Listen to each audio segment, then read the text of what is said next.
এরপরে তার শেষ রোগ শুরু হলো এবং মারা যাওয়ার কয়েকদিন আগে তিনি বলে গেলেন, আমার কবরকে উপাসনার জায়গা বানাবে না, আমার কবরকে উপাসনার জায়গা বানাবে না।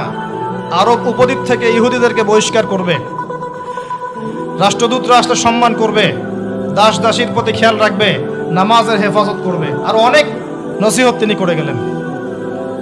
তিনি বলে গেলেন তার আগে বিদায় হজের ভাষণে, তোমরা সবাই ভাই ভাই, সাদার উপর কালো, কালোর উপর সাদা, ধনীর উপর গরিব, গরিবের উপর ধনী, আরবের উপর অনরব, অনরবের উপর আরব, কোনো ভেদাভেদ নাই।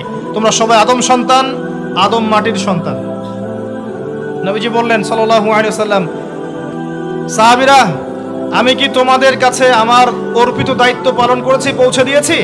সাহাবায়ে কেরাম বললেন, হ্যাঁ, আমরা সাক্ষ্য দিয়েছি আপনি পৌঁছে দিয়েছেন।